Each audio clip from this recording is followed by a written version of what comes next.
Senhor Presidente da Mesa do Congresso, caro Fernando Ruas, Senhor Presidente do Partido, Pedro Passos Coelho, caro Pedro Santana Lopes, é sempre um grande gosto tê-lo connosco neste Congresso. Não tinha nenhuma obrigação de aqui estar e estamos muito gratos pela circunstância de estar aqui connosco neste Congresso. Caro Presidente da Câmara de Espinho, caras amigas e caros amigos, a minha primeira palavra é obviamente para os militantes do partido que foram autênticos heróis durante o período de ajustamento.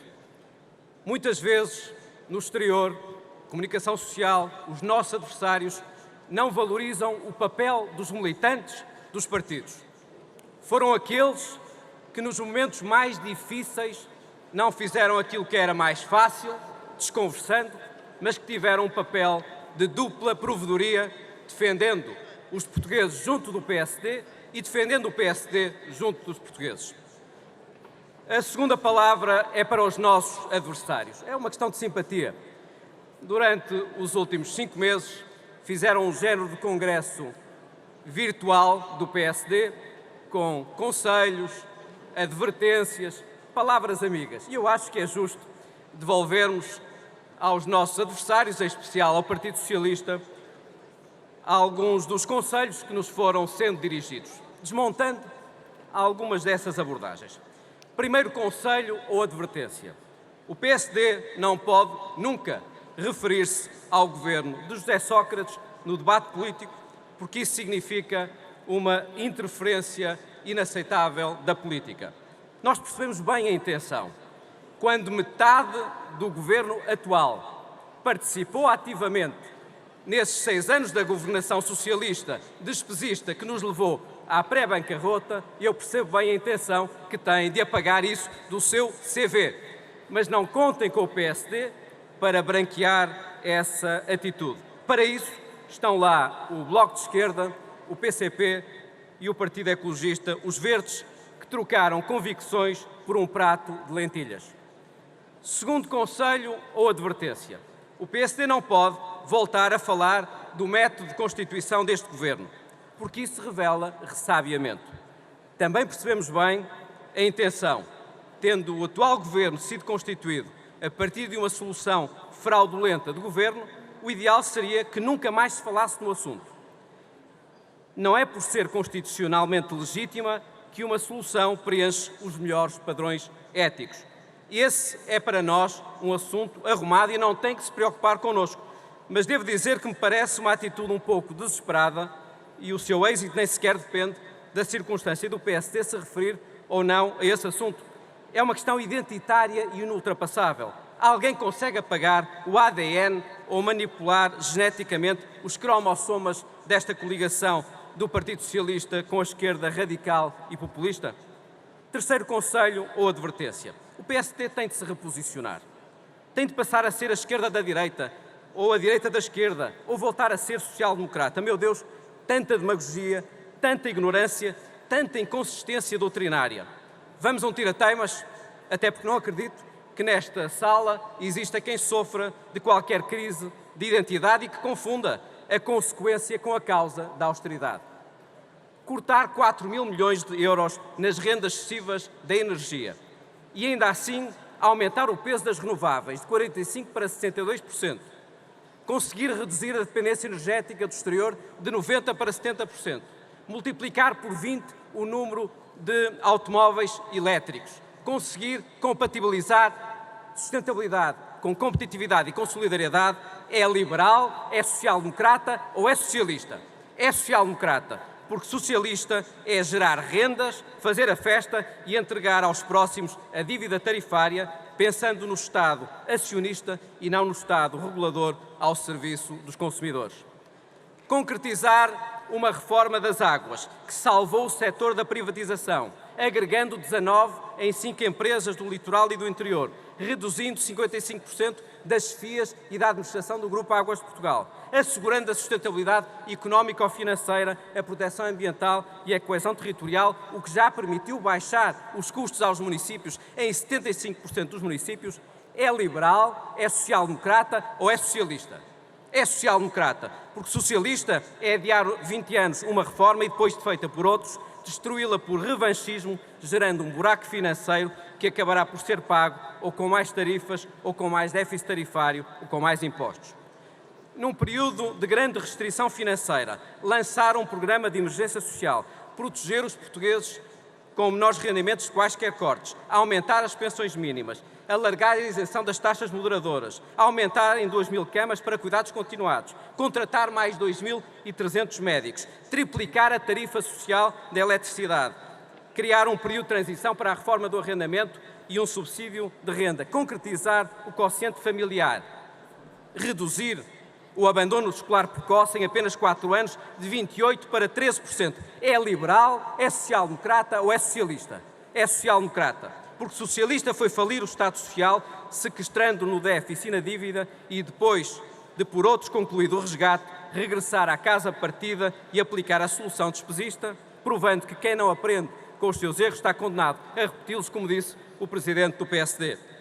Defender a depuração do sistema financeiro, com exigência e independência, não salvar banqueiros à custa dos contribuintes, responsabilizar o sistema financeiro, não confundir o trigo com o joio. É liberal, é social-democrata ou é socialista? É social-democrata, porque socialista é nacionalizar bancos para não responsabilizar quem errou e interferir no sistema financeiro de forma casuística e pouco transparente. Socialista é interferir sem limites, forçar a demissão do governador do Banco de Portugal apenas porque é independente, promover a saída de António Lamas da presidência do Centro Cultural de Belém a pedido de Fernando Medina, convencer os vencedores da privatização da TAP a aceitar uma alteração de circunstâncias e compensá-los com uma prorrogação de contratos no metro do Porto em concursos onde tinham sido derrotados. Caros amigos, nós somos social-democratas, sempre fomos, direi mesmo. Não há nada mais social-democrata do que baixar a despesa pública em 12.000 milhões de euros em 4 anos, resgatar o país, libertá-lo da Troika e, mesmo assim, ter mais portugueses servidos por serviços públicos de qualidade. Quarto conselho ou advertência. O líder do PSD tem de mudar, tem de se tornar diferente. Nós também percebemos bem essa inquietação, como foi com este líder que vencemos a crise e vencemos as eleições e, dado para desespero do Dr. António Costa, ele não desistiu, não abandonou. Só há uma solução: convencer Pedro Passos Coelho a deixar de ser Pedro Passos Coelho. No fundo, o êxito da estratégia deles depende da possibilidade, que nós sabemos ser nula, de convencer Pedro Passos Coelho a deixar de ser uma referência e se transformar num político cheio de jogo de cintura, mas sem credibilidade. Já viram o desespero de uma estratégia que vai a este ponto? Quinto conselho ou advertência. É preciso virar a página da austeridade e o PSD tem de deixar de falar de coisas incómodas e pouco exaltantes como finanças públicas, déficit e dívida. E já agora, idealmente, não deveríamos denunciar o erro das atuais políticas económicas e orçamentais, porque isso dá a ideia de que só teremos êxito se as coisas correrem mal. E isso é uma coisa muito feia e pouco recomendável. Já viram a irracionalidade deste argumento?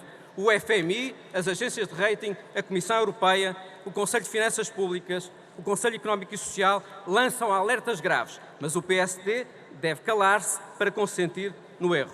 Mas será que se não percebe que são aqueles que se limitam a remover com uma velocidade aventureirista as medidas de contenção orçamental e reverter as reformas estruturais que revelam uma paradigmática obsessão com os temas financeiros?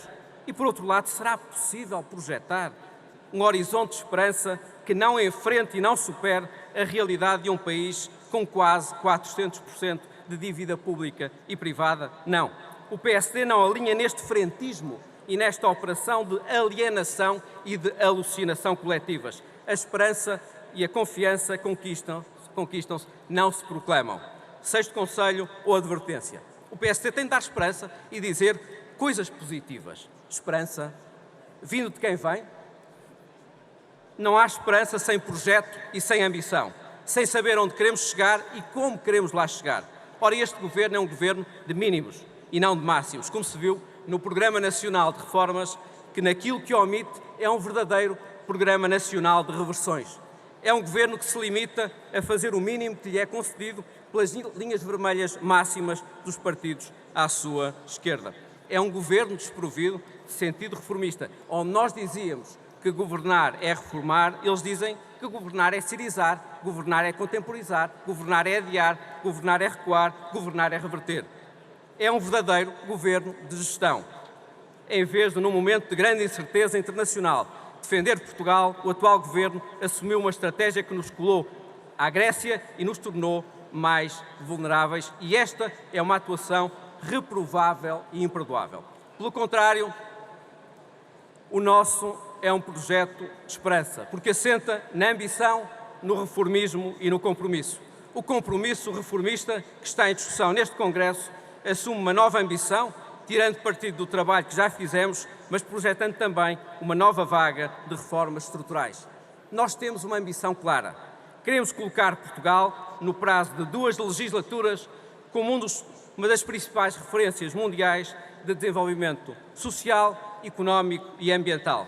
É um desígnio muito exigente, mas que está ao nosso alcance. Não nos podemos resignar e atemorizar pelas condições de partida.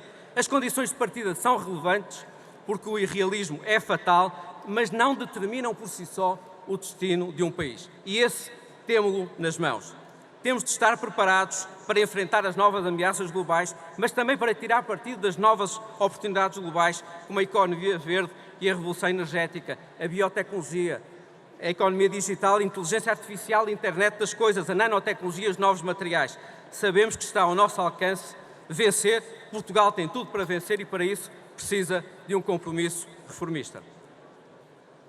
É importante que esse compromisso reformista, além de assegurar uma trajetória orçamental responsável, também envolva a reforma do sistema político.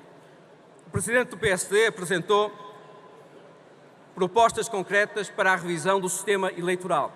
Mas, além da revisão do sistema eleitoral, existem outras propostas, nomeadamente de fomento da participação e da cidadania, que não passam por leis eleitorais e que estão ao nosso alcance. A progressiva introdução do voto eletrónico, o alargamento da experiência dos orçamentos participativos, a constituição de uma comissão para a avaliação custo-benefício das políticas públicas no âmbito da Assembleia da República. No fundo, temos de tirar consequências desta ideia de que temos que aproximar os cidadãos da política. Precisamos também de um compromisso reformista para o crescimento sustentável. E não confundimos crescimento sustentável com aquilo que se relaciona com o despesismo e com assistencialismo. Nós sabemos que a estratégia que está a ser prosseguida é errada e temos uma visão alternativa. E é bom que os portugueses saibam que existem 2 modelos para o crescimento. Não basta dizer que queremos crescer para que isso signifique uma estratégia adequada para o crescimento.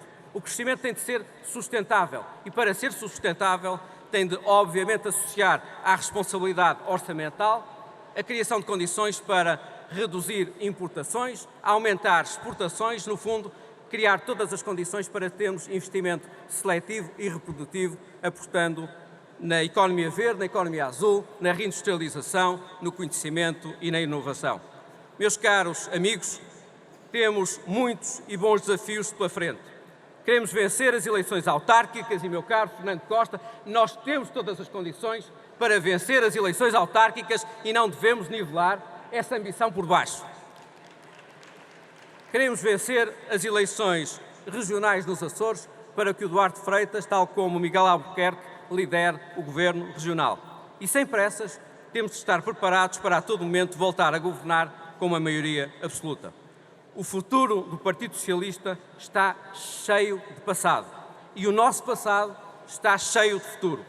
Temos de ter capacidade para construir em cima do que já fizemos, inovando, empreendendo, ousando, tendo noção que nunca como hoje Portugal precisou tanto de um PSD resiliente e inovador, confiável e audaz, esperançoso e realista. Mas isto não depende apenas do Pedro Passos Coelho. Depende de todos nós. Queremos vencer? Queremos tornar Portugal um dos melhores países do mundo para aprender, para viver, para empreender, para trabalhar? Então, estamos todos convocados. Viva Portugal!